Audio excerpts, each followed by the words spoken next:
le RHDP a pris connaissance, non sans surprise, d'une correspondance adressée le 1er décembre 2020 par le premier secrétaire du Parti socialiste français, M.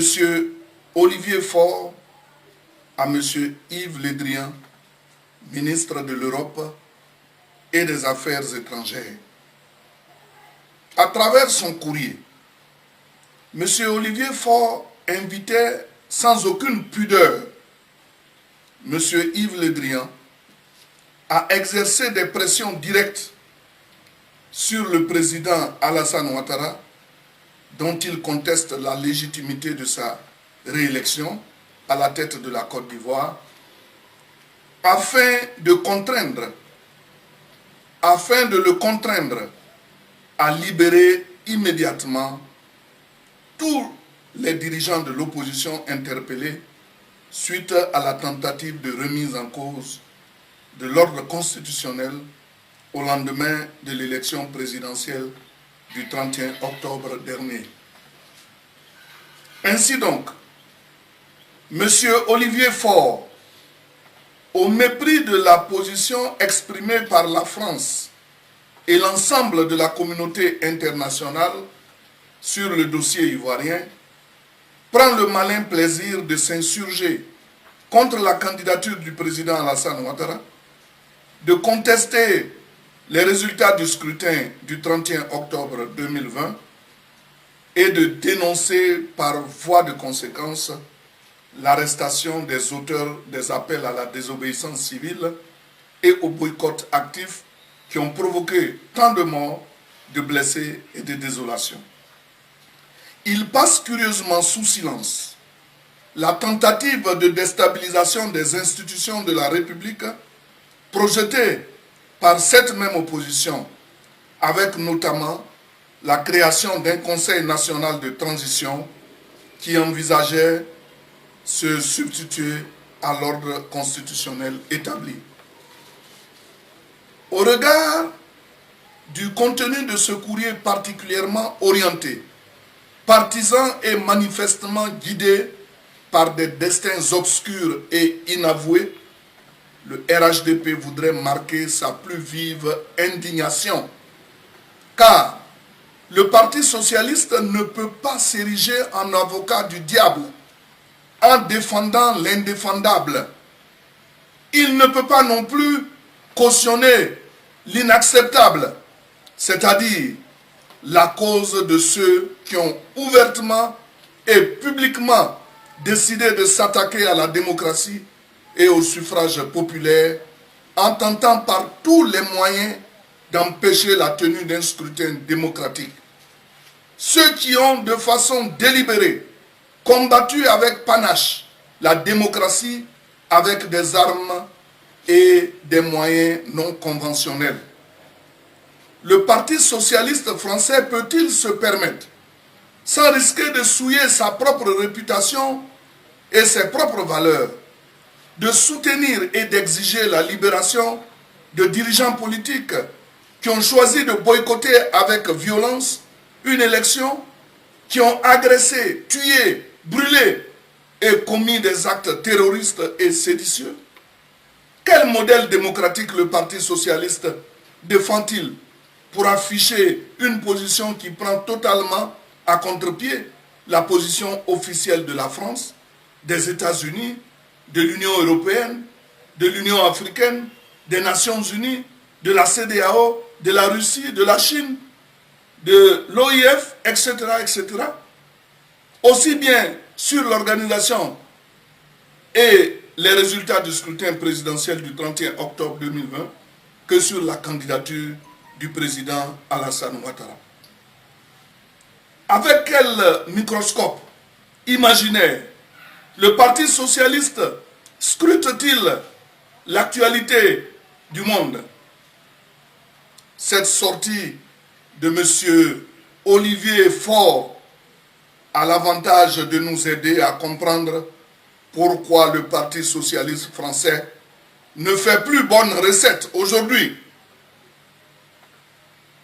Pourquoi ce parti étant vomi par les Français.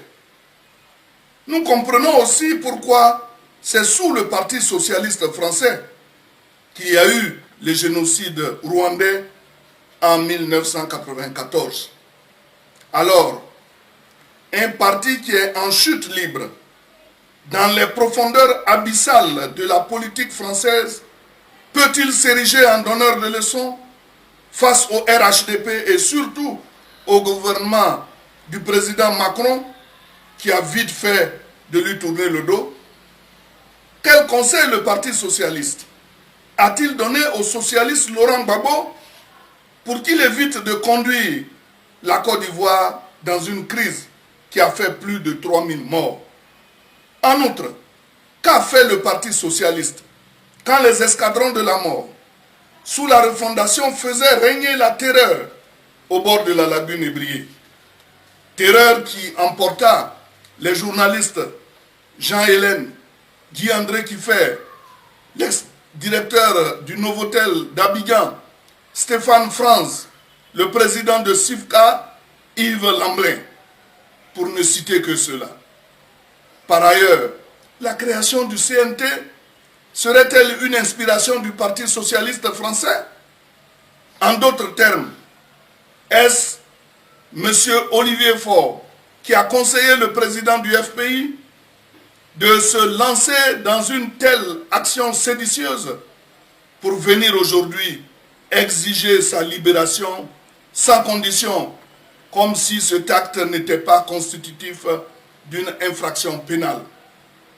Nous nous souvenons que lorsque certaines personnalités du Parti socialiste français débarquaient à Abidjan, ils préféraient la bamboula dans les hauts lieux de débauche et de prostitution en compagnie de l'ex-président ivoirien plutôt que de le conseiller utilement. Le Parti socialiste, nous le savons tous, est un parti de jouisseurs qui ne crée pas de richesse, mais qui veut partager la richesse.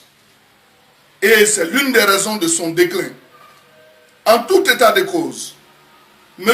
Olivier Faure, qu'il sache, oui, que M. Olivier Faure sache que la Côte d'Ivoire, sous le président Alassane Ouattara, a changé. Le pays avance. Il n'a rien à voir avec la Côte d'Ivoire des années 2000, sous Laurent Gbagbo, le poulain des socialistes. D'ailleurs, nous invitons M. Faure à faire un tour à Abidjan pour constater la merveilleuse métamorphose, une capitale en plein essor, à l'instar de tout le pays. En tant que libéral, le président Alassane Ouattara a fait du social et de la paix son cheval de bataille. Nous avons pour preuve les importantes ressources allouées pour soutenir des projets allant dans le sens de l'amélioration des conditions de vie des populations, de la promotion de l'emploi jeune et de l'autonomisation des femmes. Le RHDP voudrait vous rappeler que le président Alassane Ouattara, bien que se trouvant en situation de légitime défense face à une opposition violente, n'a pas attendu d'être interpellé par le Parti socialiste pour engager le dialogue politique avec le chef de file de l'opposition, M. Henri Konan Bédié. Mieux, certaines personnalités de l'opposition qui avaient été interpellées à la sortie des récents événements ont été relâchées. Des mesures de restriction des libertés de mouvement d'autres membres de l'opposition ont été levées.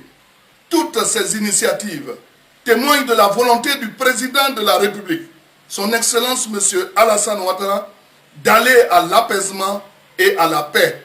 Nous invitons par conséquent le Parti socialiste français à changer les lunettes avec lesquelles il scrute l'actualité ivoirienne s'il veut voir les choses plus clairement. Pour le RHDP, le porte-parole principal, le ministre Kobena Kwasi Adjumani.